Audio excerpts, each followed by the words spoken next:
Bien, bonjour à tous.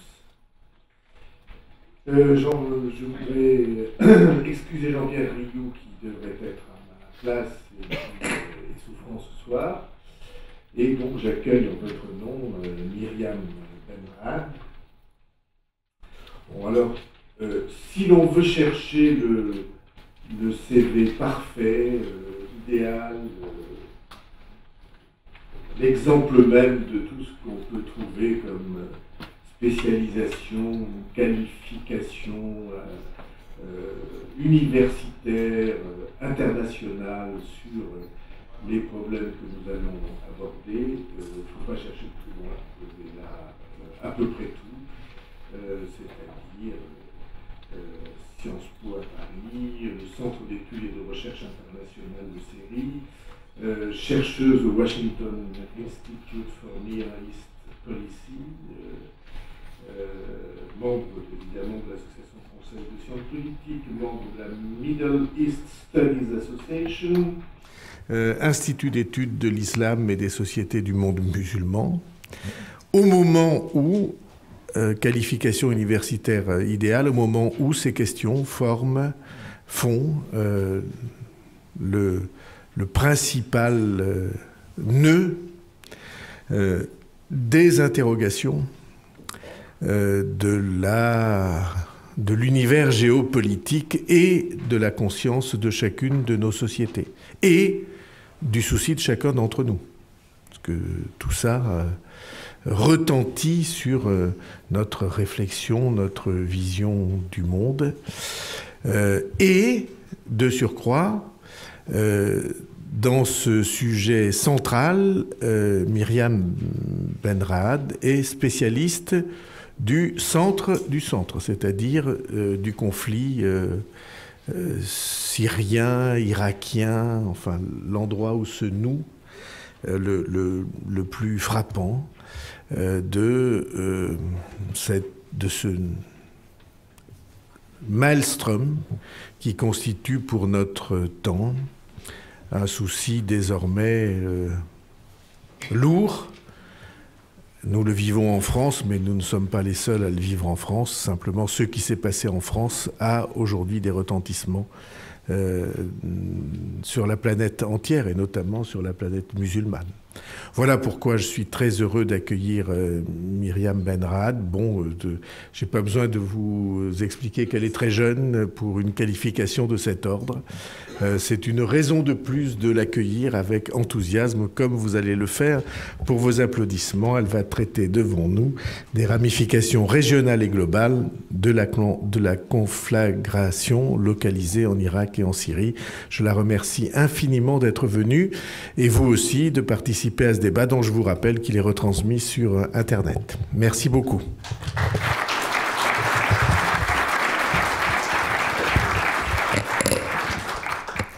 Bonsoir, merci pour votre invitation, pour la gentillesse de vos mots. Donc, je vais effectivement m'exprimer ce soir.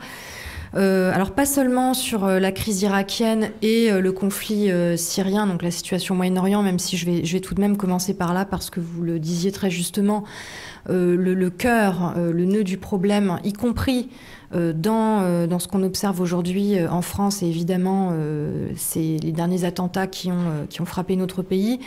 Tout part effectivement de là. Donc je pense qu'il est important, dans un premier temps, de revenir sur cette situation moyen-orientale et ses dynamiques, plus anciennes comme plus récentes. Et puis j'essaierai d'ouvrir le débat en revenant effectivement sur ces attentats qui viennent de nous toucher, en essayant de souligner à quel point, encore une fois, le Moyen-Orient est central dans ces questions, outre les aspects français du débat actuel, qui sont très importants également, mais qui, encore une fois, sont indissociables de la situation au Moyen-Orient. Alors, je vais revenir d'abord sur les événements de 2014, parce que ce qui m'a frappée, pour couvrir l'Irak depuis maintenant plus de 10 ans, c'est l'étonnement finalement de la communauté internationale et en particulier des Européens face à l'offensive qui a été donnée par l'État islamique en juin sur la ville de Mossoul premier lieu commun autour de cela, l'aspect finalement nouveau ou surprenant de cette offensive, ça n'était pas le cas en réalité, parce que les djihadistes étaient présents depuis la chute du régime de Saddam Hussein, et surtout cette offensive, elle a débuté de manière très symbolique, et je reviendrai sur cette symbolique autour des événements et des dates parce que c'est très important. Cette offensive avait débuté en fait en janvier dans une ville très emblématique qui est la ville de Falloujah. Alors, je suis désolée, j'ai pas de carte avec moi ce soir. C'est une ville dans l'ouest irakien, dans la grande province sunnite d'Al-Anbar, qui est la région, le cœur en fait de la communauté sunnite irakienne. Et pourquoi cette offensive sur Falloujah était très symbolique? Parce qu'elle intervenait 10 ans précisément après les 2 sièges militaires américains extrêmement meurtriers qui avaient pris place dans cette ville. Qui avait laissé un goût amer aux sunnites. Alors, je ne reviens pas sur les événements, enfin, je vais quand même en parler un peu. Falloujah a été une ville au moment de la chute du régime bassiste qui avait donc une ville sunnite, très conservatrice, très religieuse, et qui avait fait le choix de l'attentisme, qui était disposé à un dialogue à l'époque avec l'armée américaine, parce que justement les notables et l'establishment religieux voulaient éviter le bain de sang. Donc des autorités, de fait, s'étaient formées et avaient entamé un dialogue avec l'autorité, à l'époque l'autorité provisoire de la coalition, donc qui était en charge de l'administration, de la gestion du pays, sous la tutelle, à l'époque, de l'administrateur civil américain Paul Bremer, pendant une durée d'1 an. Et les choses ont vite viré finalement au malentendu, puisque l'armée américaine à l'époque, qui avait établi son poste d'observation sur le toit d'une école, a tiré dans une foule de manifestants qui étaient venus réclamer la réouverture de l'école primaire. Et c'est à partir de là que le malentendu à Falloujah et au-delà s'est instauré entre la population irakienne et cette armée américaine impréparée, avec un appel au djihad. Un appel au djihad qui a fait le lit, évidemment, à l'époque de la mouvance irakienne d'Al-Qaïda, qui était sous la tutelle déjà à l'époque du Jordanien Abu Musab al-Zarqawi, dont certains d'entre vous se souviennent peut-être, qui était lui-même présent en Irak depuis 2003, dans les régions kurdes, et qui avait déjà pour projet la conquête de l'Irak sur les ruines de ce régime bassiste, qui symbolisait déjà aux yeux des islamistes la faillite du nationalisme arabe, parce que je le rappelle quand même, aux yeux de beaucoup, en tout cas c'était la perception dans le monde arabe, le régime de Saddam Hussein, c'était en quelque sorte le dernier symbole d'un nationalisme arabe anti-impérialisme occidental contre Israël. Je rappelle quand même que Bagdad, c'était la position maximaliste en quelque sorte de l'opposition à Israël, même plus radicale que la position qui avait été historiquement celle de l'OLP. Et donc ces islamistes ont été ravis à l'époque de cet effondrement du bassisme, puisqu'évidemment cela ouvrait les portes à cette conquête territoriale, politique et la conquête des cœurs. Alors revenons sur Falloujah. Donc en mars 2004, 4 contractuels de la société privée Blackwater vont être enlevés dans une embuscade et tués, et leurs corps carbonisés, suspendus en haut d'un pont qui enjambe l'Euphrate, qui est donc un des 2 fleuves en Irak, à la vue du monde entier. Et c'est ces images particulièrement choquantes qui sont en fait des images très importantes, parce que c'est la première fois aussi à l'époque que l'opinion publique américaine voit la violence en fait de cette situation irakienne, de ce terrain irakien sur lequel les troupes américaines sont engagées. Le malentendu est total. L'administration américaine va réagir de manière très radicale et décider que pour venger, donc on est déjà dans des logiques de vengeance, pour venger la mort de ces 4 Américains qui ont été donc, encore une fois, immolés et suspendus du haut de ce pont, pour les venger, on déclenche des opérations particulièrement meurtrières dans la ville de Falloujah. Donc c'est le premier siège qui se déroule au mois d'avril, qui va finalement conduire à une impasse.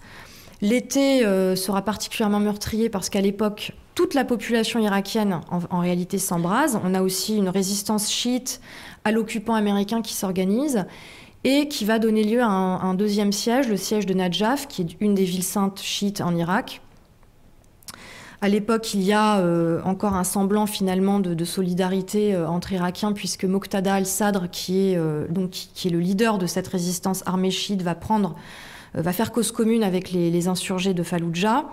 Et le point culminant de cette crise de 2004, c'est le second siège militaire dans la ville de Falloujah en novembre, qui se traduit en fait par une destruction totale de la ville. Alors, il y a eu un certain nombre de scandales, puisque l'armée américaine aurait usé d'armes non conventionnelles, de phosphore, des armes à l'uranium appauvri. Il y a eu des reportages faits sur les naissances dans cette ville depuis, avec un certain nombre de malformations congénitales. Donc, c'est une guerre sale. Et pourquoi cet épisode de 2004, il est très symbolique? Parce que l'offensive qui démarre en janvier 2014 dans la ville de Falloujah, c'est 10 ans après. Et c'est vraiment vécu dans la psyché des djihadistes comme le temps de la revanche. Et alors pourquoi cet aspect 10 ans après est important? Parce que c'est finalement aussi la même logique qui anime Cherif Kouachi lorsqu'il part avec son frère liquider l'ensemble de la rédaction de Charlie Hebdo. Mais je vais revenir là-dessus. Donc, janvier, l'offensive démarre.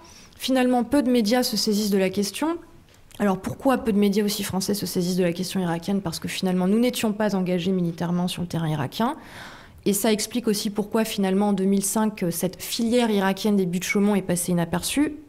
Moi, j'avais travaillé sur cette question, j'avais suivi l'histoire, mais à l'époque, finalement, il y a 10 ans, on s'en était peu saisi, parce qu'encore une fois, on partait du principe que le non-engagement aux côtés des Américains en Irak nous préservait finalement des conséquences de ce conflit. On pourra en débattre, mais je pense que c'était une vision de court-termiste et erronée. 2014, en juin, Mossoul tombe aux mains des djihadistes et va créer finalement l'effroi, puisqu'on réalise que derrière la prise de Mossoul, on a en réalité des pans entiers du territoire qui tombent aux mains de l'État islamique, entre l'Irak et la Syrie. Alors, au-delà de Mossoul, on a des postes frontières clés qui vont aussi tomber aux mains de l'organisation. Et tout cela dans un contexte de pourrissement. Alors, de pourrissement qui est dû au legs de l'occupation américaine, qui n'a finalement pas laissé un pays pacifié comme s'en réclamait Barack Obama au moment de sa déclaration en décembre 2011, mais un pays en proie à une crise politique profonde. Les sunnites, au-delà de l'insurrection armée, sont eux-mêmes très divisés, ont été complètement mis en marge du processus de transition. Pourquoi? Parce que l'ancienne opposition irakienne, qui était majoritairement chiite et kurde, partait du postulat que les sunnites, qui étaient historiquement finalement l'ossature de la technocratie de l'administration irakienne et qui avaient fourni beaucoup de cadres aux partis basses et à l'armée, étaient finalement des éléments perturbateurs qu'il fallait mettre de côté pour pouvoir assurer cette transition démocratique. Donc on a une aliénation sunnite qui s'est mise en place en fait dès 2003, qui a été, comme j'ai dit, exacerbée au moment des 2 sièges militaires de Falloujah, et qui va permettre à l'époque déjà à Al-Qaïda, la branche irakienne d'Al-Qaïda, de prendre le dessus sur l'ensemble des mouvements de résistance, parce que cette résistance armée, elle est multiple. On a d'anciens bassistes, on a des nationalistes plus ou moins modérés, on a une frange islamiste qui ne tombe pas dans le salafisme. Tout cela est très complexe, mais à partir du moment où Falloujah est rasé, Zarqawi et ses acolytes vont finalement avoir le champ libre en disant toute forme de compromis est impossible, qu'il s'agisse d'un compromis avec les Américains ou avec, encore une fois, les autorités chiites et kurdes. Et la seule solution pour résoudre cette impasse sunnite, c'est la formation d'un gouvernement proprement sunnite, donc la restauration du califat, qui ne peut être que le modèle qui permettra aux sunnites bafoués, dépossédés, de reprendre le pouvoir et de se venger. Donc, c'est d'ailleurs tout le sens du titre de mon ouvrage, La revanche de l'histoire, parce qu'en réalité, cette offensive djihadiste et ses conséquences, aujourd'hui on le voit, régionales et globales, ne sont que la conséquence d'une longue revanche qui a mûri parmi cette mouvance djihadiste. Donc à partir de 2004-2005, on a une prise en main de l'insurrection armée par ces djihadistes. On a une phase de mise en déroute entre 2006 et 2008, parce qu'un certain nombre de tribus dans les régions sunnites ont décidé de s'allier, même indirectement, aux Américains contre les djihadistes. Alors à l'époque, ce n'est pas du tout un réflexe patriotique, il faut casser les mythes existants. C'est une question de business parce que les tribus avaient le contrôle de la contrebande de pétrole depuis l'époque de Saddam Hussein et la perdent, cette contrebande, parce que les djihadistes vont prendre le contrôle et les tribus, donc, pour récupérer finalement les fruits de cette contrebande et puis restaurer un semblant d'autorité, vont se rapprocher des généraux américains. Alors en gros, ils vont voir un général en disant bon, il faut absolument qu'on trouve un mode de coopération, qu'on chasse Al-Qaïda. Tout le monde y trouve un intérêt et les Américains donc, vont jouer la carte des tribus. Alors ça marche plus ou moins. En plus, ça colle à l'époque avec le calendrier politique qui est celui de Barack Obama, l'élection présidentielle américaine et la promesse donc, électorale qui est faite par Obama à l'époque de se désengager du bourbier irakien. Et donc les Américains vont crier victoire. C'est la fameuse déclaration devant le Congrès du général Petraeus. Le job est fait, les tribus ont repris la main, le gouvernement irakien les intégrera dans l'appareil militaire et sécuritaire, et puis donc on se débarrassera finalement de ce djihad qui risquait finalement de compromettre tout le processus, encore une fois, transitionnel. Or, les choses sont plus complexes parce que, à l'époque, le Premier ministre, donc, qui a été remplacé à l'été chiite Nouri al-Maliki, qui est proche de l'Iran, enfin qui joue sa carte aussi personnelle, va refuser finalement d'intégrer ces tribus dans les forces de sécurité, dans l'armée. Pour plusieurs raisons. D'une part parce que déjà à l'époque, Maliki montre bien qu'il est dans une logique de reconstruction d'un pouvoir autoritaire.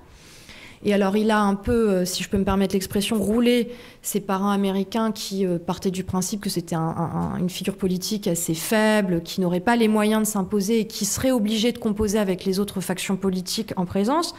Or, Maliki va jouer un jeu finalement très subtil. Il va donc démanteler cette mouvance tribale en arrêtant ses représentants, parfois même en lançant l'armée les réprimer. Parfois, il va jouer finalement le jeu de la cooptation, mais il est chiite, ouais. Du parti Dawa, du parti islamiste donc historique proche de l'Iran. Donc il y a tout un mouvement de déconstruction finalement des faibles progrès qui avaient été réalisés par cette coopération avec l'armée américaine, qui va culminer après le retrait des Américains par une pourchasse, une véritable pourchasse lancée par Maliki contre ses opposants, en tout cas, il est vraiment dans une logique quasi saddamite de perception de toute forme d'opposition ou de critique comme menaçant son pouvoir. Hein. Comme quoi, l'ancienne opposition a été aussi profondément socialisée par le système bassiste.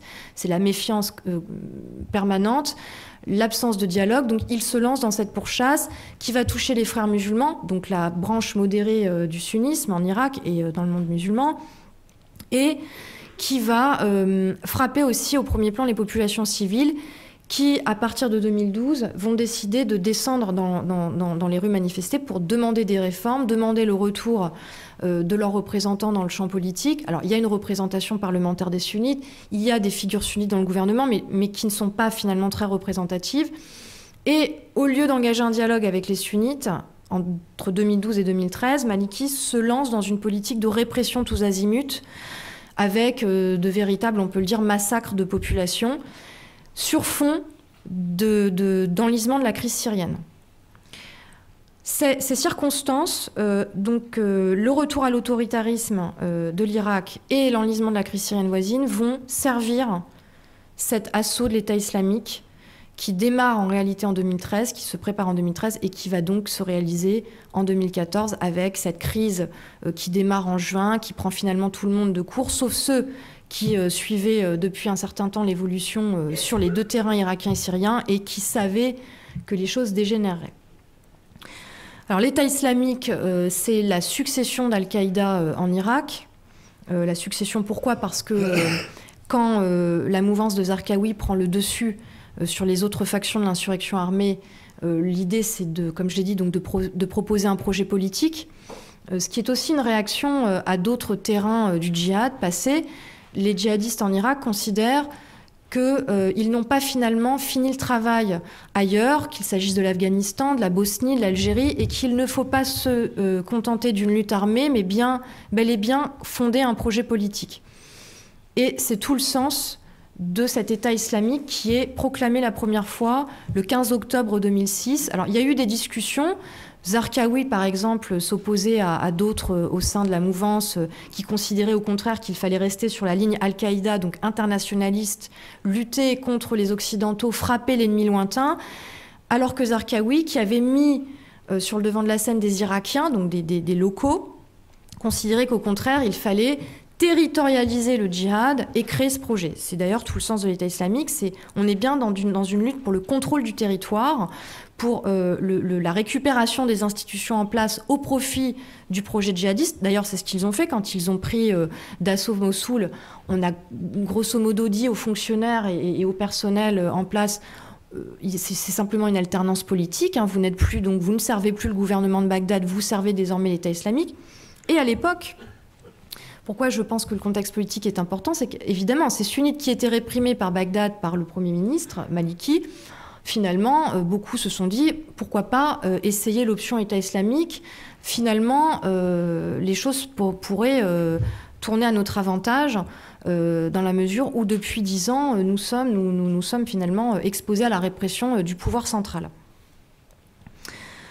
Donc voilà, les choses se sont passées de cette manière. On a, quand je parle de gouvernement central, on a en fait des autorités à Bagdad qui contrôlent un territoire finalement très limité. Donc les choses ont été simples aussi à mettre en œuvre en termes de conquête territoriale. Et l'État islamique donc se revendique de ce projet politique de restauration du califat, avec toute cette perspective donc salafiste, qui consiste à dire qu'il faut purifier la communauté musulmane. Donc le premier ennemi en réalité de ces salafistes, ce sont les chiites, hein, l'Iran, qui ne sont pas des musulmans. Alors ça, c'est sur le terrain irakien et sur les deux terrains irakiens et syriens. Ensuite viennent évidemment les infidèles, les mécréants, les alliés d'ailleurs hein, de ce pouvoir chiite en Irak et au-delà, que sont les Occidentaux, donc à commencer par l'Amérique et puis par extension les Européens. Alors, moi, je n'étais pas, encore une fois, surprise par cet assaut. Hein. Il n'y avait pas de surprise pour ceux qui suivaient cette affaire irakienne depuis un certain temps. Encore une fois, tout cela est le fruit d'un long pourrissement et pas un épiphénomène, sur fond, encore une fois, d'absence de reconstruction et d'institutions très faibles. Hein, il faut quand même le dire, Bagdad est une enclave, hein, ce n'est pas un pouvoir un État de droit, un pouvoir qui a en main le pays. On le voit aussi avec l'autonomie accrue des Kurdes, hein, qui aujourd'hui disposent de leurs propres institutions, de leurs propres régions autonomes et qui ne veulent en fait plus entendre parler des autorités centrales, avec tout le différend aussi sur la question pétrolière et budgétaire. Et tout cela donc vient rappeler la centralité effectivement de cette crise irakienne qui a débuté en 2003, qu'on a voulu oublier, alors qui a été aussi chassée de l'actualité en partie par les révolutions arabes de 2011, alors que en réalité l'expérience irakienne était déjà à l'époque, à mon avis, lourde d'enseignements. C'est vrai qu'on s'est un peu précipité pour chanter le printemps arabe, mais en réalité, on pouvait s'attendre à observer de nombreuses difficultés. D'ailleurs, les Irakiens eux-mêmes le disaient en 2011, moi je me souviens, c'était intéressant de voir à quel point, finalement, les Irakiens déjà avaient une distance par rapport à tout cela en disant, eh bien, c'est admirable parce que finalement, ils ont réussi à se défaire du joug de la tyrannie par un soulèvement populaire, mais les difficultés seront nombreuses et on le voit effectivement avec un certain nombre d'autres configurations. Alors maintenant, sur les ramifications de cette offensive. Comme je l'ai dit, l'État islamique a beaucoup joué sur les notions d'humiliation et de revanche. Et alors d'ailleurs, tous les symboles qui sont liés à ces deux notions, à ces deux émotions, sont présents. À commencer par la production, si on s'intéresse à la production audiovisuelle du groupe, vous constaterez que les otages qui ont été atrocement décapités par le groupe étaient habillés de l'habit de Guantanamo. Donc on joue sur les symboles, hein. On a humilié des musulmans à Guantanamo, et bien finalement on vous rend l'appareil. Alors c'est une succession finalement hein, de revanche opposée à ce qui a été perçu comme une humiliation profonde. On le voit encore aujourd'hui avec la dernière vidéo qui est parue. avec les 2 otages japonais.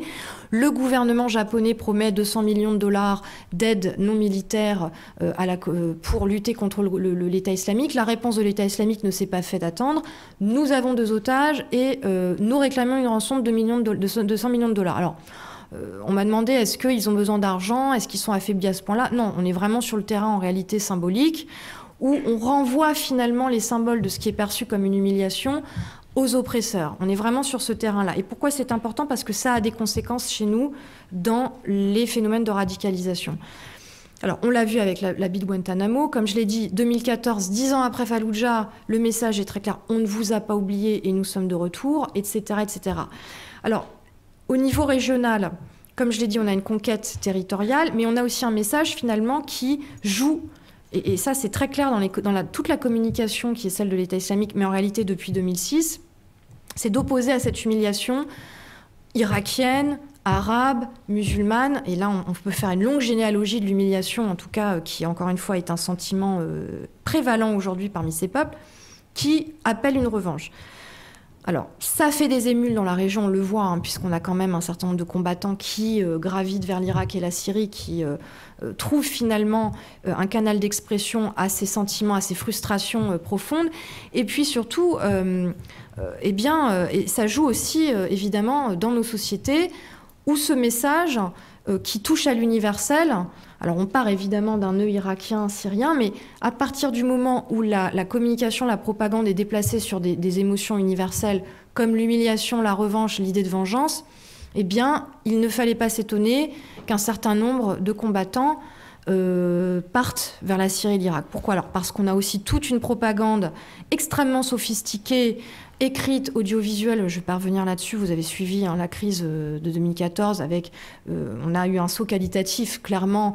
On a une offre, entre guillemets, islamiste, djihadiste, qui aujourd'hui est disponible en anglais, en français, alors que l'ancienne génération, Zarqawi, c'était plutôt des discours en arabe. Donc de la filière irakienne des buttes Chaumont, qui finalement regroupait quelques dizaines de personnes, qui à l'époque d'ailleurs symboliquement s'était radicalisé autour de Farid Bagnetou dans le 19e, qui allait s'entraîner dans le parc des buttes Chaumont. L'épisode tout de même qui a fait que Chérif Kouachi à l'époque décide d'aller en Syrie sous couvert d'apprendre l'arabe et d'étudier l'islam pour ensuite aller en Irak combattre les Américains. L'épisode, quand même, c'est les tortures de l'armée américaine dans la prison d'Abu Ghraib. En réalité, ils vont s'abreuver des photos. Alors, je ne les ai pas ici, mais vous les regarderez, les photos qui ont été révélées par le journaliste américain Seymour Hersh dans le New Yorker. On voit ces détenus mis à nu, humiliés, voire déshumanisés, les chiens lancés contre eux, etc. Bon. C'est cet épisode et c'est ces images qui, à l'époque, vont abreuver... Alors, on n'est pas encore au djihadisme 2.0, les super productions hollywoodiennes, mais à l'époque, c'est ces images qui vont,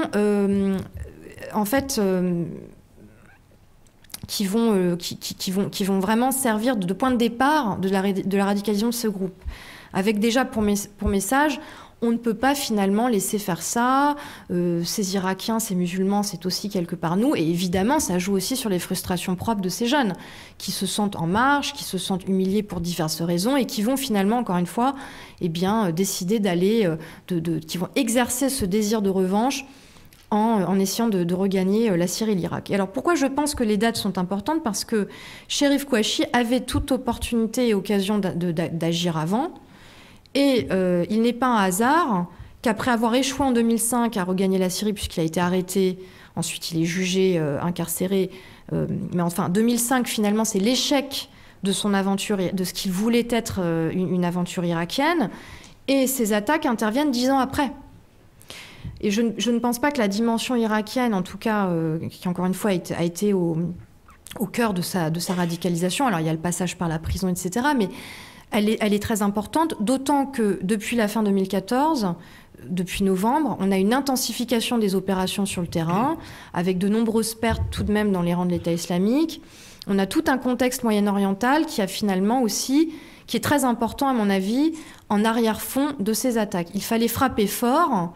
Alors, les Kouachi se revendiquent d'Al-Qaïda dans la péninsule arabique, Koulibaly, lui, de l'État islamique. Mais enfin, je dirais qu'il y a une convergence, en tout cas, dans l'intérêt, de toute façon, de frapper l'Occident, qui est un thème commun de la nébuleuse djihadiste, au-delà des disputes pour le leadership entre ces groupes. Mais tout cela était très symbolique. Et alors, je parlais d'humiliation. Là, l'émotion retombe un peu. On commence finalement à essayer de comprendre. Tous les symboles de cette mythologie de l'humiliation, et ça c'est un papier que je publie vendredi ou lundi dans Libération, où justement j'essaie de décrypter un peu ces liens, cette interaction entre la situation moyen-orientale et le parcours politique, ou en tout cas la progression de ces individus. On retrouve dans leurs paroles, dans leur lecture, dans toute cette carrière djihadiste, tous les thèmes, encore une fois, de ce qui est considéré comme une humiliation et qui joue, encore une fois, sur le terrain de l'universel. Alors, j'ai parlé de l'Irak. Koulibaly, lui, s'est positionné sur la Palestine, l'humiliation palestinienne. Donc, en tuant des Juifs, on venge la Palestine. Kouachi, c'est finalement la vengeance du prophète, des insultes faites au prophète par Charlie Hebdo. Et au-delà, encore une fois, je pense quand même cette obsession irakienne qui l'a rattrapé et qui a fait qu'à défaut de pouvoir agir en Irak, eh bien, il l'a fait en France, dans son pays d'origine. Et quand même, soulignons aussi qu'il y avait eu un certain nombre d'appels dans les mois récents contre la France, contre ses ressortissants, avec plusieurs vidéos qui appelaient à frapper la France, les Français, où qu'ils se trouvent. Donc, de toute façon, il fallait faire un gros coup, ils l'ont fait. Et encore une fois, je crois qu'il faut quand même écouter ce qu'ils ont dit. C'est pas des décérébrés, c'est des gens qui se sont placés sur un terrain en fait éminemment politique.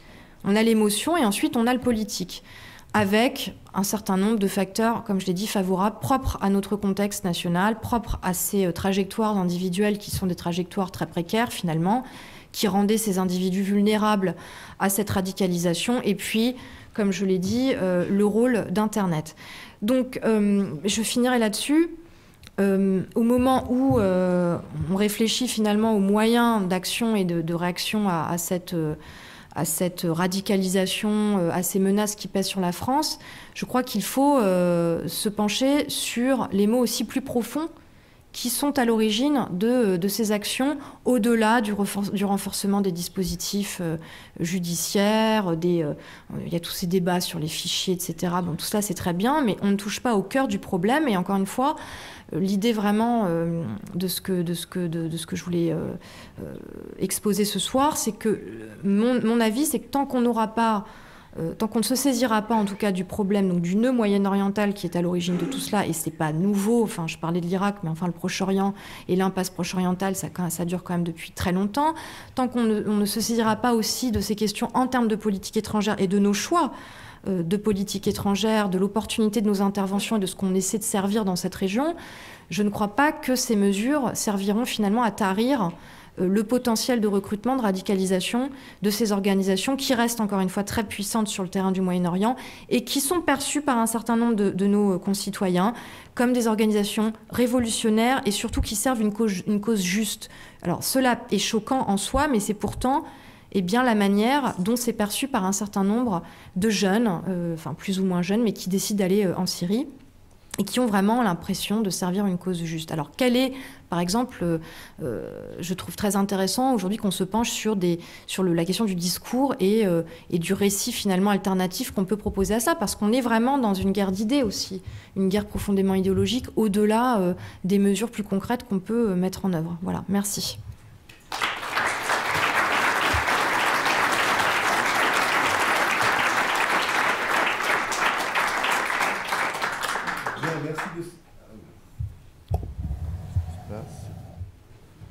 Ça n'a pas l'air de marcher très bien, mais il faut que ça marche pourtant. Quelqu'un sait faire marcher ce truc?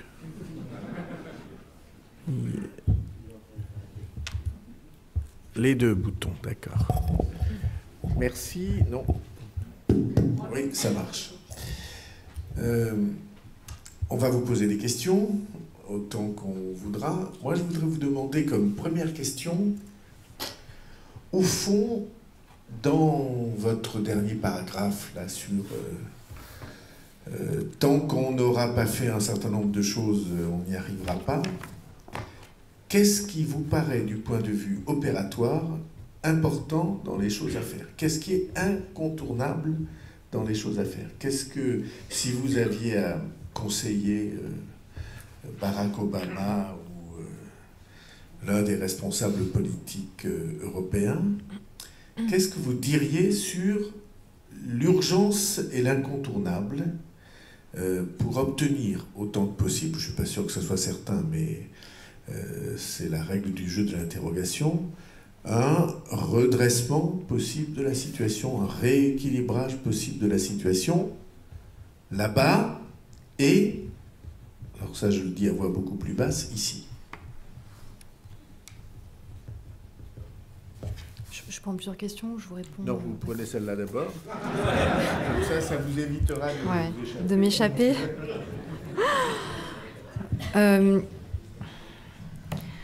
Alors oui, parce que c'est vrai que il faut dans l'urgence penser à des mesures. Moi, je pense qu'il y a des choses très intéressantes qui sont mises en œuvre. À mon avis, une des urgences, c'est Internet, de manière très concrète.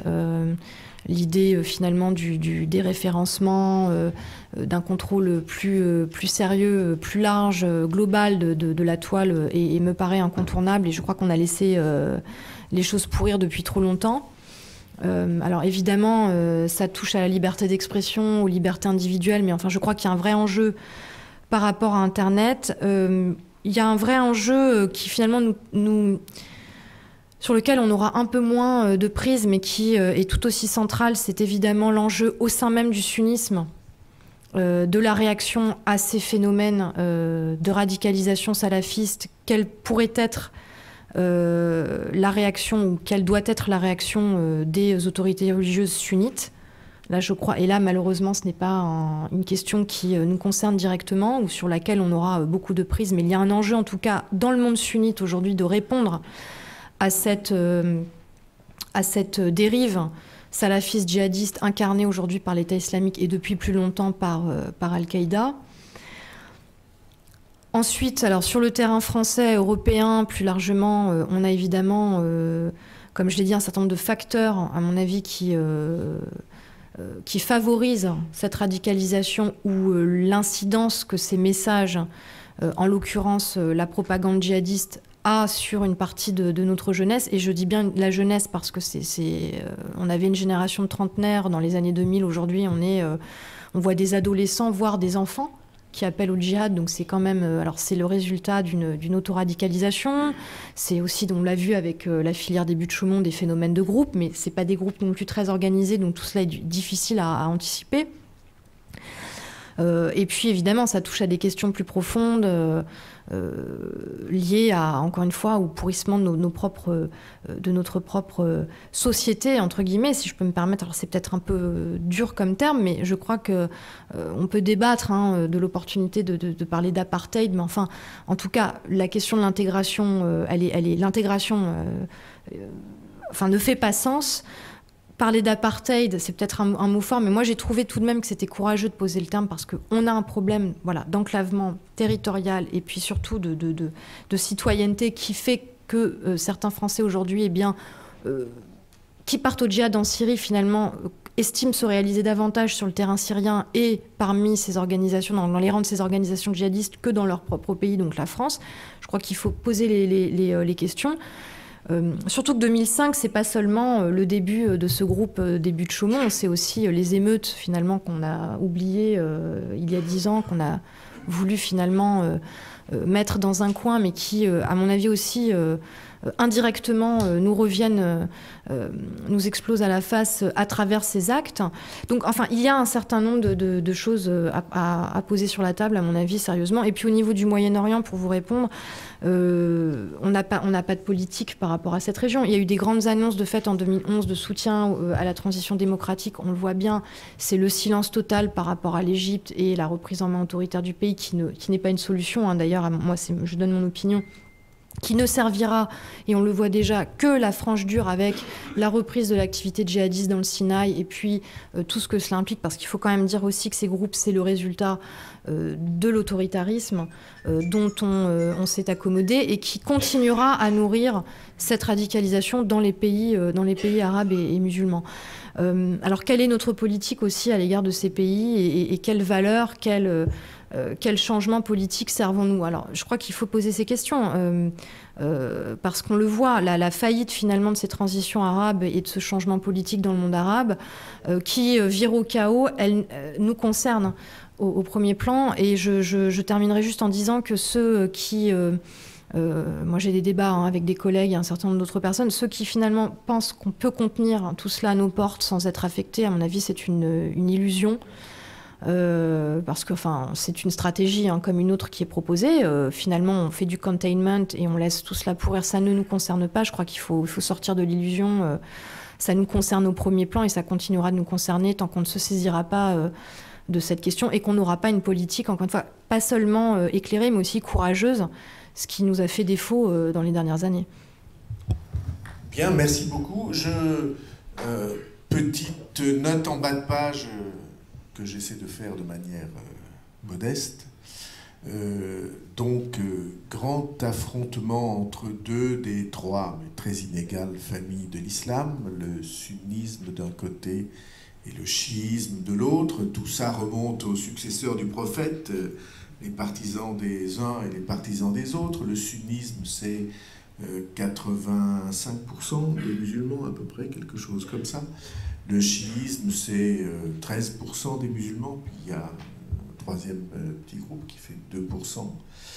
Le sunnisme, tout le monde sait bien que c'est l'Arabie Saoudite, le Qatar, etc. Le chiisme, le grand pays chiite, c'est évidemment l'Iran. Et donc, on a là un immense affrontement, et les mots salafistes, wahhabites, etc., c'est des gens qui sont partisans au sein de la communauté sunnite du retour à un islam des origines, connu ou rêvé, et de l'imposition de la loi de cet islam sur l'ensemble des organisations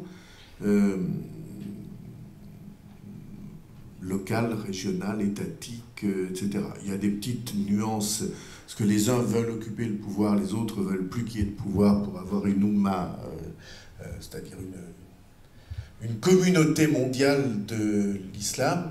Les uns acceptent qu'il y ait des pays, les autres pas, mais je n'entre pas dans ce genre de détails. Mais c'était simplement pour expliciter les mots qu'on utilise et quelquefois dont on oublie ou ne connaît pas très bien le sens. Alors maintenant, c'est à vous les questions. Oui, il y a beaucoup de mains qui se lèvent. On va commencer. On a qu'un minute. Oui, bonsoir. D'abord, je voudrais remercier votre intervenante. C'était tout à fait intéressant. Moi-même, je suis docteur en sciences politiques et je me suis intéressé à la vision du terrorisme par les diplomates français. Et en fait, sur votre sujet, d'abord, vous avez traité le sujet à partir des émotions, à partir des questions de sentiments, en fait, en relation internationale. Donc c'est quelque chose qui est tout à fait porteur, puisque c'est là aussi quelque chose qu'il faut prolonger dans ce type d'analyse. Il faut aussi retenir en fait la problématique même de l'existence de l'État irakien. Est-ce qu'au fond, l'Irak est un pays qui peut encore exister en soi? Est-ce que le modèle de l'ordre politique à l'occidental, c'est-à-dire un État en Irak, n'a-t-il pas failli comme en Syrie? Et puis une dernière question, est-ce qu'on ne pourrait pas non plus régler ces questions de terrorisme dans ces régions et chez nous, peut-être avec des solutions qui ne sont peut-être plus opérables aujourd'hui, mais comme par exemple des reconnaissances également de populations au Proche-Orient comme en Palestine, chose qu'on ne retrouve plus d'ailleurs dans les mesures, le programme de nos diplomaties à l'heure d'aujourd'hui. Voilà, merci. Vous voulez dire quoi? Reconnaissance des minorités? Reconnaissance notamment des Palestiniens, c'est-à-dire qu'il y aurait une vraie autonomie politique reconnue et indépendance, voilà. Mais je sais que là-dessus, c'est pas très opérable aujourd'hui. Ça supposerait voilà. La question résolue. J'ai pas entendu votre nom, s'il vous plaît. Okan Germian, je ne l'avais pas dit. C'est bien de savoir. Bien, on va alterner masculin et féminin, si ça ne vous ennuie pas. Samia. Oui, je voudrais donner le cas Non, de l'Algérie. non. Le nom. Votre nom. Samia Brahimi, Modem Paris. En tout cas, je vous remercie infiniment de votre présentation qui était très intéressante. Je voudrais vous poser une question concernant ce qu'il y aurait à faire pour rebondir sur la question de M. François Bayrou. Vous savez qu'en Algérie et en Égypte, pour ne citer que ces deux pays, il a fallu faire des arrangements au bout de quelques années de terrorisme terrible. Est-ce que vous pensez qu'en Europe et peut-être en France, il va falloir penser, entre guillemets, à une sorte d'arrangement avec ces islamistes? Pense à l'amnistie. Oui. Merci beaucoup. Oui. Bonsoir à tous, Fadil Kouribocus du 93. Alors, moi j'ai une question que je me pose... Personne veut donner un coup de poing dans l'enceinte Bose sur la gauche, là, parce que il me semble qu'elle a un faux contact. Tu la secoues un peu. Ouais. Allez-y, voyons. C'est bon. C'est bon, allez-y.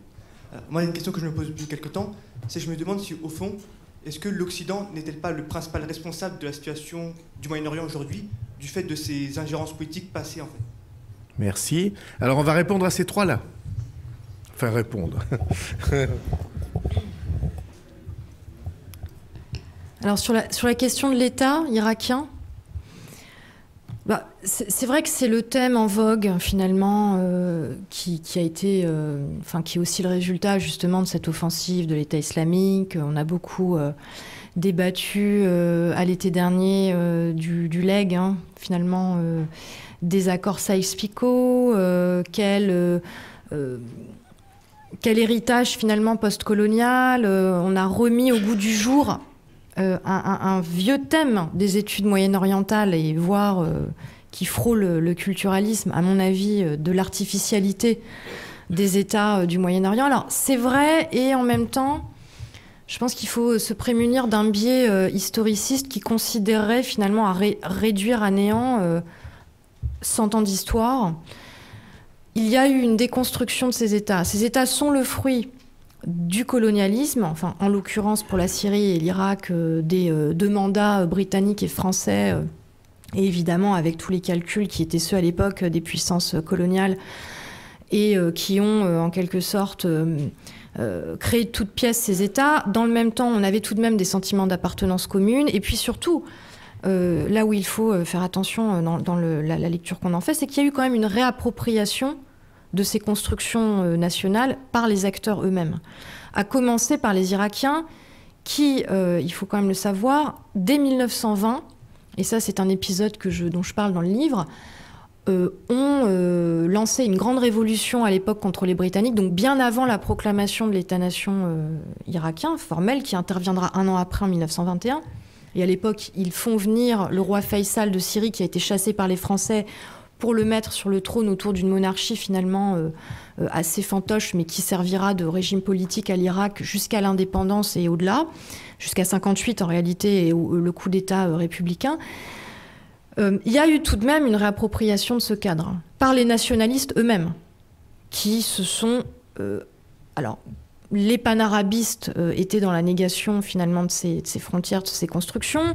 Les tendances nationalistes plus locales étaient plutôt, elles, dans la réappropriation du legs colonial à leur profit et au profit justement de l'indépendance.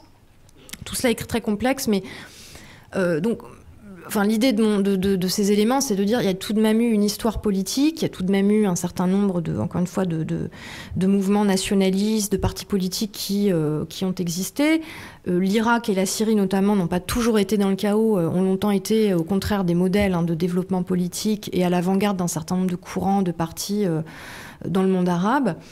Je pense que la faillite de l'État irakien et de l'État syrien, dans la période contemporaine, et surtout à partir, je dirais, des années 70-80, c'est surtout le fruit de l'autoritarisme, qui, sous couvert de nationalisme, en tout cas si je prends le cas de l'Irak, sous couvert de la défense de la nation, Saddam Hussein s'est engagé dans une déconstruction précisément de ce qui était un embryon de nation, en réprimant les Kurdes, en les génocidant, il faut quand même dire les choses, en réprimant les chiites, et en créant finalement toute cette nébuleuse d'opposants dès les années 70-80 qui va donc militer dès cette époque pour une alternance, en précipitant l'Irak dans une longue guerre de 8 ans contre l'Iran, dont on parle peu, mais qui a absolument ravagé la société irakienne, qui d'ailleurs déjà prépare à l'époque cette montée en puissance des salafistes, parce que le régime est totalement décrédibilisé. En 88, Saddam Hussein déclare victoire. La victoire, en réalité, la société irakienne est complètement exsangue. La dette a éclaté. Enfin, il y a eu plus d'1 million de morts. C'est une catastrophe. Convaincu de son pouvoir, il envahit le Koweït, guerre du Golfe, et puis une décennie de sanctions, la décennie de l'embargo dont on parle peu aussi, que j'aborde dans le livre, qui va radicaliser cette déliquescence sociale et politique en Irak et qui va laisser le champ libre déjà à l'époque aux salafistes, dont Abou Bakr al-Baghdadi, le fameux, qui prêche dans une mosquée salafiste à Bagdad, qui est... Alors Saddam Hussein va jouer un jeu un peu ambigu, un peu dangereux, en laissant finalement une marge de manœuvre, un espace d'expression assez salafiste, tout en édictant un certain nombre de lignes rouges, mais tout cela est très complexe, parce que ça sert aussi en interne sa survie politique et ses ressources. Au moment où il a perdu la maîtrise d'une partie du territoire, parce qu'il faut quand même le dire, le régime s'est maintenu à travers une sophistication très avancée de ses outils de répression et de verrouillage, mais avec finalement la nécessité d'un certain nombre de relais qui lui permettaient de tenir un territoire qui lui échappait. Et Baghdadi, c'est cette génération embargo qui n'attend qu'une chose, finalement, c'est la chute de ce régime pour pouvoir s'avancer. Ce même Baghdadi qui ensuite rencontre Zarqawi, qui va militer avec Zarqawi contre les Américains, se battre, etc. Et voilà, en fait, les racines du problème. Donc, encore une fois, d'où l'importance, je pense, de revenir sur l'histoire. Mais je crois sincèrement que les pouvoirs en place, y compris, donc, j'ai parlé de l'Irak, on peut parler de la Syrie, évidemment, le pouvoir syrien, ont contribué au premier plan à l'effondrement de ces États. Parce qu'en réalité, quand on parle d'État, c'était plus des institutions, c'était plus des appareils d'État à proprement dire, c'était des partis-États, voire même... En tout cas, dans le cas de l'Irak, le règne d'un seul homme à la fin. Parce que c'est pareil, quand on parle, et ça je l'évoque dans le livre, à la fin de son règne, entre guillemets, Saddam Hussein, c'était l'homme contre tous. C'était le règne d'un seul contre tous, y compris contre les premiers cercles du parti, du pouvoir. On était tombé dans une paranoïa absolue, qui d'ailleurs, il s'en est même pris à ses propres fils, à la fin. Donc je crois qu'on a cette expérience politique absolument atroce aussi qui explique ces phénomènes donc d'islamisation, le fait que les djihadistes ont la voie, finalement, ont la porte ouverte. Et puis c'est pareil, comme je l'ai dit, je reviens sur les éléments plus récents. Maliki est tombé dans ce travers autoritaire qui a directement... permis, encore une fois, à l'État islamique de conquérir ces régions avec une population sunnite qui était démobilisée en 2013-2014, qui a laissé faire face à ce qui était considéré comme inacceptable, à savoir, encore une fois, ce retour à l'autoritarisme tous azimuts. Donc d'où le fait que, et là je reviens à votre question, la solution, alors il y a l'aspect militaire, la confrontation, d'ailleurs quand même on n'en parle pas actuellement dans la presse, mais 2015 va être l'année de la confrontation et des opérations à mon avis les plus violentes entre la coalition et l'État islamique. Il y a une opération de grande ampleur qui se prépare actuellement pour reprendre Mossoul. Il y a eu les premières altercations entre les forces spéciales canadiennes et les djihadistes là, dans les derniers jours. Donc en fait, on n'en parle plus, une actualité chasse l'autre, mais 2015 va vraiment être très importante, fondamentale pour l'évolution de l'Irak et par extension de la Syrie, même si les choses sont plus complexes. Mais je terminerai donc juste en disant cela.